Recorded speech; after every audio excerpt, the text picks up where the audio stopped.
Alors la fois dernière, nous étions penchés sur la manière dont Jésus lui-même nous instruit sur le mariage. Alors le premier aspect qui est le plus visible évidemment, c'est la nouveauté de l'indissolubilité stricte. Donc Jésus est le premier vraiment dans l'histoire de l'humanité à mettre au premier plan en se fondant sur le verset de la Genèse qu'il interprète comme la volonté de Dieu de confier l'homme à la femme et réciproquement dans une alliance personnelle et définitive. Donc ça, c'est un point tout à fait capital, évidemment, et nouveau. L'autre aspect, c'est l'ouverture sur la possibilité d'un autre choix que le mariage, qui est la virginité ou le célibat consacré. Et le troisième point, c'est disons, la mise en valeur de la fidélité conjugale, même pas seulement au niveau des actes, même des pensées. Donc le refus de l'adultère en pensée, comme dit le Seigneur Jésus sur la question. Alors aujourd'hui, je voudrais regarder un peu Saint Paul et puis l'Église juste après les apôtres, en gros, qui a dû se battre sur plusieurs fronts. Le premier, c'est la mise en valeur du mariage comme un acte sacré, un acte définitif qui va être peu à peu senti comme un sacrement. Alors le texte de base, c'est évidemment le chapitre 5 de l'Épître aux Éphésiens, dans lequel Saint Paul donc parle de la vie, de la morale domestique, comme on dit, c'est-à-dire de la vie dans la famille. Donc les femmes doivent donc se soumettre en tout à leur mari. Mais alors, quand il parle des maris, voilà ce qu'il dit: Marie, aimez vos femmes comme le Christ a aimé l'Église, s'est livré pour elle, afin de la sanctifier en la purifiant par le bain d'eau qu'une parole accompagne. Car il voulait se la présenter à lui-même toute resplendissante, sans tache ni ride, ni rien de tel, mais sainte et immaculée. Alors, il y a plusieurs choses dans ce texte, bien sûr. Il y a la mise en valeur du couple Christ-Église, qui est présenté comme la véritable alliance que le Christ a passée avec l'humanité, donc dans laquelle le Christ s'est donné pour son Église, alors qu'elle n'existait pas encore, ou du moins qu'elle n'était pas en état de lui répondre. Donc il a aimé l'Église et il s'est livré pour elle. Les pères de l'Église prolongeront ça ensuite en disant que de même qu'Adam était endormi quand Dieu a tiré de son côté Ève, et bien de la même façon le Christ était endormi sur la croix quand Dieu a tiré de son côté l'Église. Donc ça met en valeur donc les noces du Christ et de l'Église, qui sont vues comme des noces dissymétriques, c'est-à-dire dans laquelle le Christ donne avant toute réponse possible, puisque l'Église n'existe pas encore. Il se donne jusqu'à la mort et par ce moyen, il sanctifie son Église. Donc dans ce don dissymétrique, l'Église bénéficie du sacrifice du Christ et à ce moment-là, il peut se la présenter à lui-même toute resplendissante, sans tache ni ride, ni rien de tel. Alors, l'allusion au bain d'eau qu'une parole accompagne, c'est évidemment l'allusion au baptême. Donc, alliance réciproque, mais alliance dissymétrique, parce que dans la mesure où il y en a un qui est premier à donner, qui à la limite donne tout pour celle qu'il aime, et pour lui permettre d'être à son tour sans tache ni ride, c'est-à-dire belle, rayonnante, pleine de fidélité et d'amour pour son époux. Alors, ça c'est le côté Christ-Église, mais évidemment, il se sert de cette image ensuite pour parler de ce que doivent faire les époux chrétiens, et notamment le mari. De la même façon, les maris doivent aimer leur femme comme leur propre corps. Aimer sa femme, c'est pas s'aimer soi-même. Nul n'a jamais haï sa propre chair, on la nourrit, au contraire, on en prend soin. C'est justement ce que le Christ fait pour l'Église. Alors il repart dans la comparaison. Ne sommes-nous pas les membres de son corps? Et il cite la phrase de la Genèse que Jésus lui-même avait citée sur le sujet. « Voici donc que l'homme quittera son père et sa mère, s'attachera à sa femme, et tous les deux ne feront qu'une seule chose. » Ce mystère est de grande portée, je veux dire qu'il s'applique au Christ et à l'Église. Donc, les deux côtés donc, sont mis en place, l'alliance du Christ et de l'Église comme grand modèle du don nuptial du Christ, et d'un autre côté, ça fonde l'alliance conjugale, et qui est cette alliance. Alors, pourquoi Saint Paul a-t-il tellement le souci de souligner le côté dissymétrique de cette alliance? Parce que justement, alors c'est comme ça du moins que moi je l'interprète, le propre du sacrement de mariage, enfin du mariage sacramentel, c'est que les époux sont rendus capables d'un don, même quand ce qui donne n'est pas payé de retour, ne rencontre pas une réponse symétrique. Parce que nous savons tous que la difficulté de l'amour, c'est quand on s'aime tout va bien, mais quand on a l'impression de donner sans recevoir, que l'autre est ingrat ou ne comprend pas, ou voire même est infidèle, eh bien on n'a plus envie de donner, c'est normal. Or, le modèle qui est donné du mariage, c'est cet amour dans lequel le Christ donne à une Église qui n'est pas encore en état de lui répondre, et qui même à la limite le crucifie, si on veut dire que l'Église c'est l'humanité en train de devenir Église, et donc par conséquent, c'est même devant le refus et l'ingratitude de celle qu'il aime, alors on pense à tous les textes de l'Ancien Testament, qu'il a continué à l'aimer.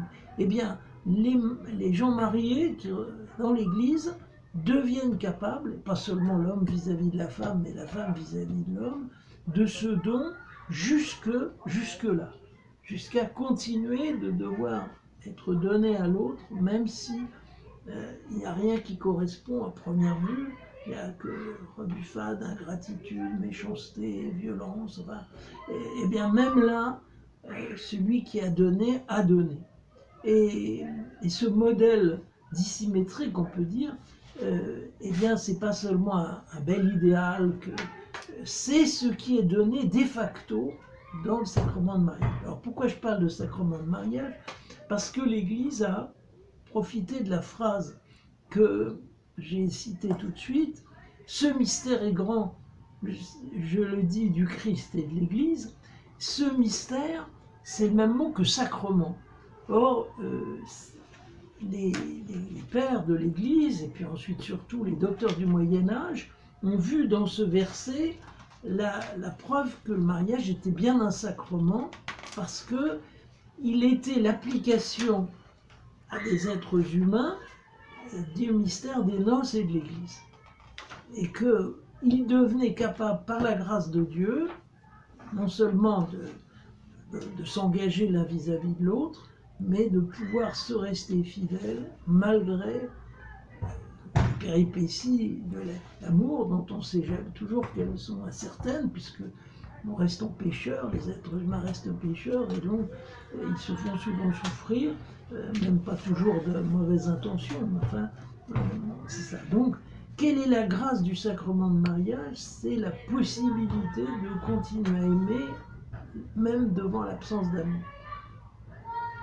Et donc ce texte est tout à fait capital, et aujourd'hui je crois qu'il faut le faire méditer aux gens qui se préparent au mariage. Moi j'ai toujours vu que loin de les décourager, ça les stimulait ce texte, enfin, si on le présente bien, hein, et se dire bah oui, j'espère bien que je ne serai jamais dans cette situation-là, mais même s'il l'était, je veux me donner pour celle que j'aime, et pour la rendre...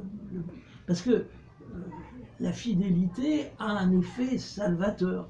Et c'est vrai que de continuer à être fidèle à l'autre alors qu'il ne l'est plus guère, eh bien c'est aussi le moyen de lui redonner sa dignité, et un jour peut-être la possibilité de se reprendre et de recommencer quelque chose de beau, comme ça se passe souvent quand même.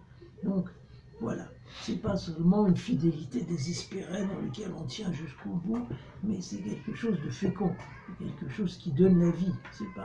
C'est pas seulement une résolution qu'on tient mordicus jusqu'au bout. c'est quel aspect du texte qui montre que ça donne la vie? Et parce qu'il voulait se la présenter à lui-même sans tache ni ride ni rien de tel. Donc au départ, elle a plus que des rides D'accord. mais Et donc c'est le fait qu'on est fidèle qui va être la condition pour que l'autre, enfin, devienne meilleur. Voilà, c'est ça. Ben, moi, je pourrais vous citer de mon expérience de prêtre, voyant des couples, des exemples très très nombreux de ça, de ce redépart d'un couple, parce que justement, il y en a un qui silencieusement, discrètement. Alors, la plus belle histoire que je connaisse, je fais pleurer généralement les gens mariés avec cette histoire-là. Hein. Voilà, il y a madame, il y a, mettons, 3 enfants, 4 enfants, et puis le soir, elle prépare la table, et son mari dit, écoute, excuse-moi, il faut que j'aille acheter des cigarettes. C'est souvent comme ça que ça se passe. Mais je remonte tout de suite. En fait, il ne remonte pas. Il en a profité pour se tirer, pour aller avec sa maîtresse ou je ne sais pas quoi. Alors, très vite, elle comprend, leurs enfants, mais papa, oui, il va rentrer, ne vous inquiétez pas. Puis, il ne rentre pas. Il ne rentre pas ce soir-là, il ne rentre pas le soir suivant, mais elle prépare toujours la table comme s'il allait arriver. Il y a toujours le même nombre d'assiettes. Et les mois passent, alors les enfants s'inquiètent, mais qu'est-ce qu'il m'a vu? Mais tu sais, il est très pris, il faut qu'il fasse un voyage, moi je sais pas ce qu'il a avant. Et puis il revient toujours pas. Puis un jour, comme évidemment avec sa maîtresse, ça s'est mal terminé parce que c'était pas ça, Eh bien un jour, tout penaud, il se dit, bah, je vais peut-être rentrer, mais qu'est-ce que je vais trouver? Ce sera peut-être avec un autre homme, elle sera peut-être alors il arrive, il dit, oh, elle a dû changer les serrures, alors il essaie la clé, ah tiens, ça ouvre. Il rentre, puis il voit nom d'asile qui va occuper, qui est là. Et il dit, mais non, c'est ta place.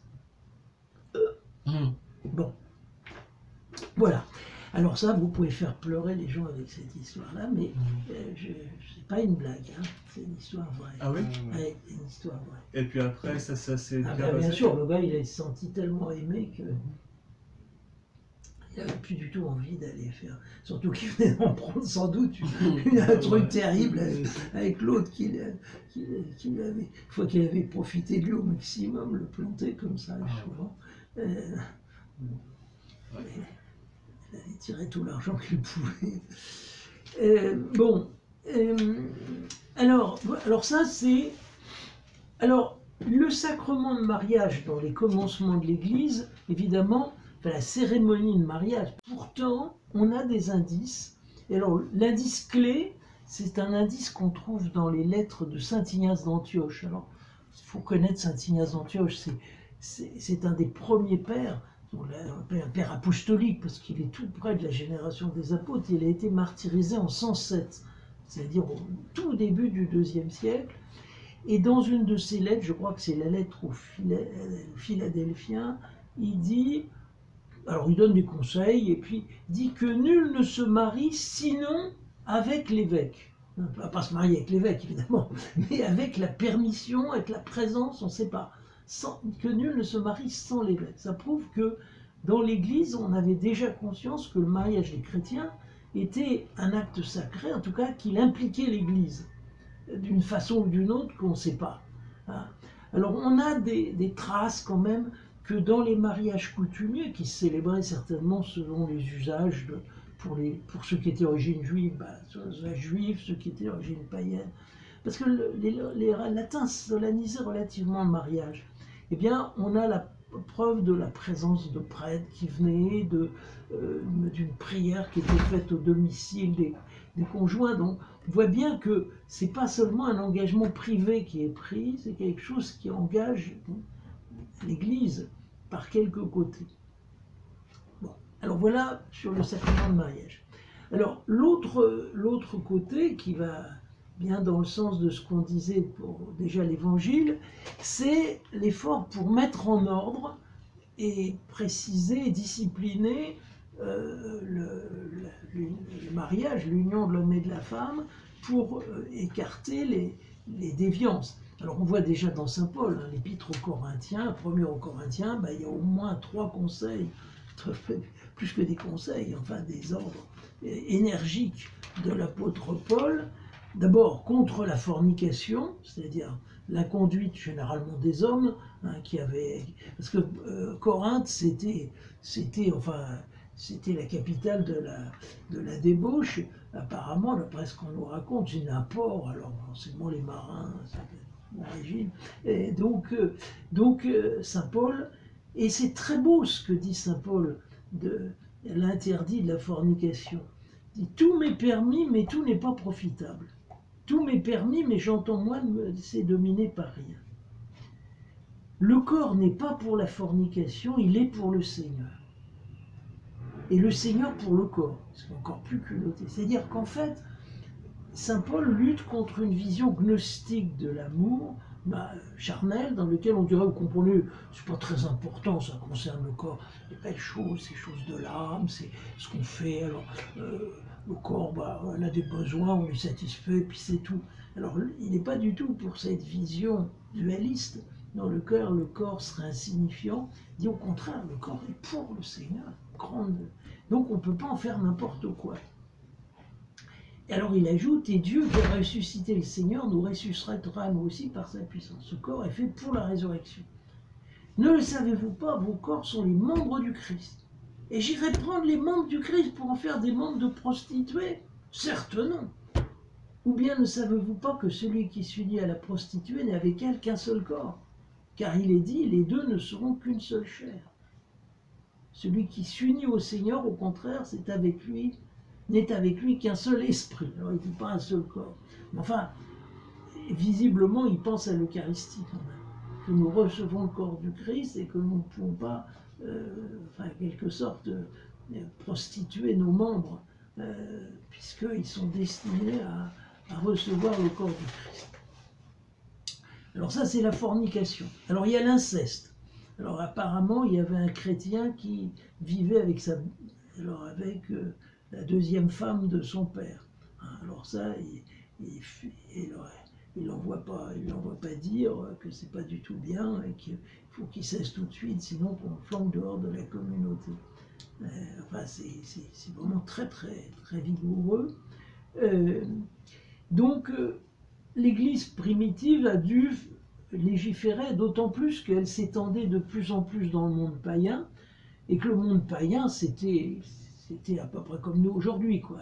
C'est-à-dire tout était permis. On a retrouvé à Pompéi, ça vous dit quelque chose, c'est le Vésuve en explosant en 67, je ne sais plus combien, a couvert de cendres une ville. Et au XVIIIe siècle, on l'a retrouvé. Donc on a même retrouvé des corps intacts, on a trouvé des peintures, des tas de choses. Et entre autres, des peintures plutôt pornographiques, avec une espèce d'exaltation de toutes les perversions possibles, imaginables. Enfin, c'est vraiment le monde romain, c'est pas une légende, quoi. C'était vraiment de n'importe quoi, et érigé en système. Et donc les premiers chrétiens ont dû se bagarrer, enfin, parce que forcément, quoi, ça risquait de les atteindre. Hein, il a fallu rappeler les règles, manier l'excommunication quand il le fallait pour des comportements trop aberrants, etc. Il semble que pendant longtemps, il y avait 3 crimes qui mettaient automatiquement en dehors de l'Église: l'apostasie, renier la foi, l'homicide, évidemment, mais aussi l'adultère et l'inconduite sexuelle, qui provoquaient une excommunication. Et ensuite, alors, pour entrer à nouveau dans l'Église, il fallait que l'évêque fasse une grande cérémonie, et puis souvent on les faisait attendre 1, 2, 3, 4, 10 ans avant de les réadmettre dans l'Église. Donc une grande sévérité pour les premiers chrétiens, donc l'Église a dû faire ça. Alors d'autre part, comme on le voit toujours dans Saint Paul, eh bien, mise en valeur du choix de vie radical de certains et de certaines. C'est-à-dire pour des hommes comme pour des femmes, la volonté de vivre dans le célibat ou la virginité. Alors là, il y a le très beau chapitre 7 de la première aux Corinthiens, où Saint Paul parle des femmes, là, parce que c'est ça qui semblait le plus incroyable. dans la société romaine, on disposait des filles très tôt, les fiancées à 12 ou 13 ans avec quelqu'un, et elles n'avaient pas leur mot à dire. Or, on voit des chrétiennes qui disent non, non, j'ai décidé de rester vierge. Enfin, ma fille, enfin, je dis, qu'est-ce qui se passe? Tu folle? Non, j'ai décidé ça. Mais qu'est-ce qui t'a mis ces idées-là dans la tête, etc. Enfin, on imagine. Alors, on a des tas de cas de parents qui ont presque dirigé vers la mort leur enfant parce qu'ils résistaient sur cette question-là. Ça a été extrêmement sanglant. Et probablement, celle qu'on fait aujourd'hui, Agathe, ça doit être le cas. Alors là, vous avez une très belle méditation sur la virginité volontaire. Hein, donc,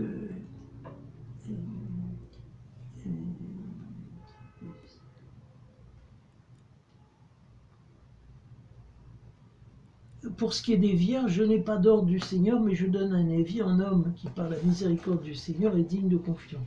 J'estime donc qu'en raison de la détresse présente, c'est l'état qui convient. Il va jusqu'à conseiller plutôt. J'estime que oui, c'est pour chacun ce qui convient. Es-tu lié à une femme? Ne cherche pas à rompre. N'es-tu pas lié à une femme? Ne cherche pas de femme. Si cependant tu te maries, tu ne pêches pas, quand même. Si une jeune fille se marie, elle ne pêche pas. Elle a vraiment de mettre la virginité. Alors que c'était mais vraiment inaudible, aussi bien par les Juifs que par les Romains. C'était cette mise en valeur de la virginité. Une fille qui ne se marie pas, c'est une pauvre fille, quoi. Elle n'a pas trouvé de mari parce qu'elle doit être laide comme les 7 péchés capitaux. Donc c'est vraiment la pauvre fille, quoi. Tandis que là, cette revendication, alors, ça posait un problème aussi juridique, c'est que une femme seule ne pouvait pratiquement pas vivre. Il fallait qu'elle soit aidée et soutenue par un adulte, enfin un homme, soit son père, s'il était chrétien, ça pouvait se faire, soit son père, soit un frère, soit la communauté chrétienne elle-même qui prenait la charge de ces vierges pour les protéger et les encourager. Alors, il y a plusieurs solutions. On voit les évêques qui, par exemple, rassemblent des vierges autour de... Alors, il n'y a pas encore de cathédrale, d'église, mais on voit encore déjà des réseaux comme ça qui se forment de vierges consacrées. Alors, pour les hommes, c'est pareil. Et alors, c'est là que se pose le problème du célibat sacerdotal, c'est-à-dire qu'on a bien des exemples que probablement ce qui était demandé aux membres du clergé n'était pas d'être célibataire, mais d'être continent. Parce que beaucoup recevaient le sacerdoce étant déjà mariés, mais ils s'engageaient avec leur épouse à vivre dans la continence. On a des exemples très nombreux dans les premiers temps de continence des clercs, non pas par le fait qu'ils seraient célibataires, mais par le fait qu'ils étaient continents dans le mariage. Voilà. Et il semble, d'après des conciles, les premiers conciles, que c'était ça la règle. Le jour où on les ordonnait, on disait maintenant vous mettez une petite faveur, mais c'est terminé. Alors évidemment, c'était pas très facile à vivre, s'imaginer. Il y avait c'est pour ça qu'à la fin, l'Église romaine a dit écoutez, on commence à m'embêter, on n'ordonnera plus que des célibataires. Mais la règle ancienne était la continence des clercs, et on a de très nombreux exemples et des textes de concile qui vont dans ce sens-là. Alors donc ça c'est tout le côté virginité, chasteté, réglementation du mariage, enfin, mise en garde contre les déviances du mariage, et puis place du sacrement. Ces trois réalités vont soutenir un élan fantastique du christianisme qui présente une toute autre vision du mariage, évidemment, que celle qui existait jusque-là. Ça a frappé des gens, ça a fait probablement même, ça a dû en rapprocher du christianisme, s'en éloigner certains, mais ça en a rapproché aussi d'autres, qui disaient ah là au moins ça a de la dignité, là ça a de l'allure, des mariages qui souvent étaient des mariages solides, des mariages auxquels il y avait de nombreux enfants, enfin, alors que la dénatalité à Rome était très poussée justement à cause de toutes ces déviances. Hein, la dénatalité, c'est au point que l'empereur Auguste avait frappé les célibataires d'une taxe, disant c'est pas possible, il faut contribuer quand même le renouvellement des générations, qu'est-ce que vous fabriquez. Donc ça prouve que, par contre, les couples chrétiens, eux, ayant des enfants, et même assez nombreux, donc voilà. Qu'est-ce que je voulais vous dire sur la question, donc ces trois aspects. Alors, je ne continuerai pas comme ça, je vous ai présenté l'Ancien Testament 2 fois, ensuite Jésus, ensuite les apôtres et la suite. Alors, ensuite, on essaiera de regarder les premières mises en forme de la doctrine du mariage, et ensuite, on ira jusqu'à notre époque, essayant de voir ce que le magistère de l'Église a mis en valeur dans les dernières années. Voilà ce que je voulais vous dire. Est-ce qu'on pouvait redire, vous avez dit Saint Ignace d'Antioche, vous pouvez redire l'élément qui montrait de la sacramentalité du mariage? Il dit que personne ne se marie sans l'évêque. Alors sans, ça peut vouloir dire beaucoup de choses, effectivement, sans la présence, mais peut-être seulement l'autorisation de l'évêque. Okay. Aneu tu épiscopou, au grec. Sans l'évêque. Mon père, par rapport à la virginité, vous avez dit qu'au fond, c'est le Seigneur qui l'a restauré, enfin, qui l'a comme institué, quoi. Oui, parce que, comme un état de vie comme, convenable. Un état de vie.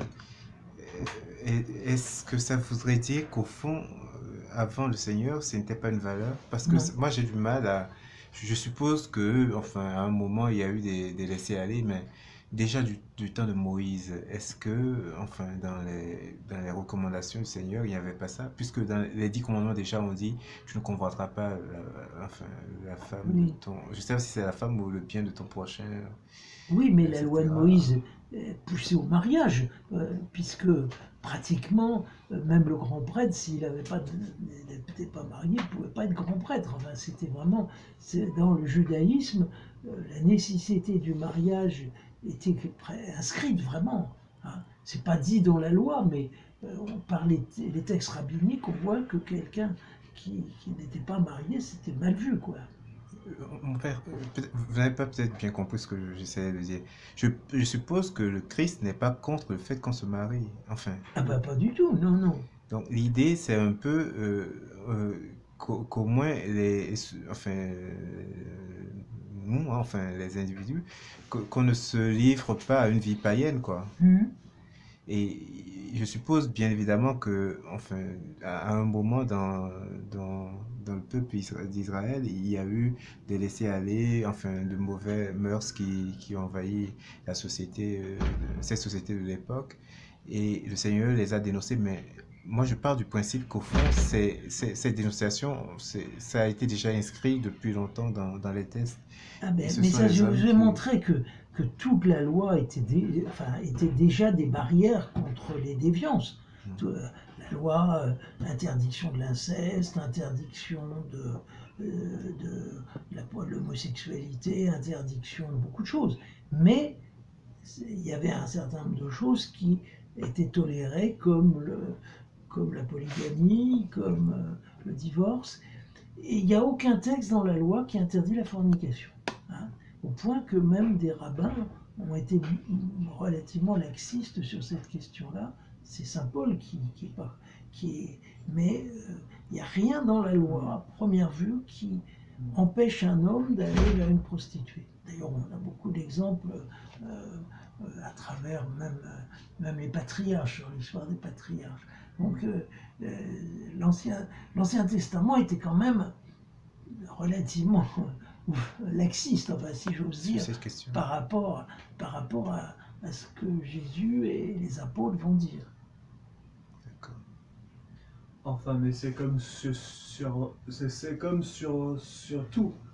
On voit qu'il y a plein de choses qui sont permises dans l'Ancien Testament qui peu à peu sont...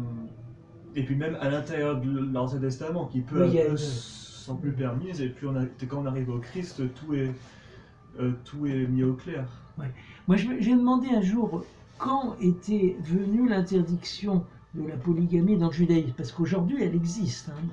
Alors, on m'a répondu que c'est ce qu'on appelle l'édit de Gershom, c'est un écrit du 1er siècle qui émane d'un gars qui devait s'appeler Gershom, je suppose, qui a précisé un certain nombre de règles qui ne sont pas formellement dans la Torah sur la question.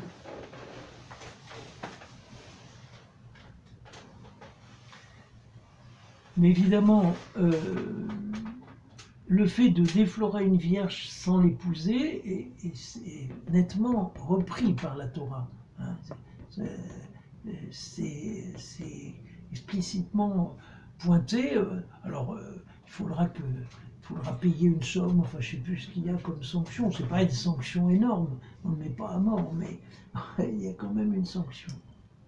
Je ne sais pas, au risque de me tromper, je pense qu'au fond, on dit, quand vous défleurez une vierge, vous avez l'obligation de l'épouser. Oui, il me semble avec même avec une dot, un truc à remettre pour... Oui, puisqu'il y a la polygamie, c'est possible, parce qu'il y aurait des cas où ça ne serait pas possible. Avec la polygamie, ça peut marcher, évidemment. Mon père, par rapport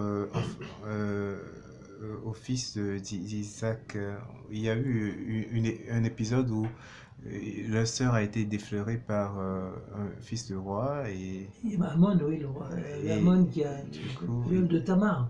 Donc, ça prouve quand même que c'était un aspect qui était vachement précieux dans leurs yeux. C'est-à-dire, ils ont considéré qu'en fait, à travers cela, le monsieur a déshonoré leur sœur. Ils en sont arrivés jusqu'à massacrer toute la population. C'est-à-dire en les trompant, en leur disant, ben, écoutez, vous devez vous circonscrire si vous voulez épouser. C'est pas l'histoire. L'histoire de Tamar, je n'ai pas de souvenir qu'on a massacré. En tout cas, il y a une histoire, je crois, non, c'est un des fils oui, mais c'est une autre histoire, oui, c'est le Lévite d'Éphraïm, là. Et oui, il s'est fait que... Oui, c'est une histoire atroce, oui.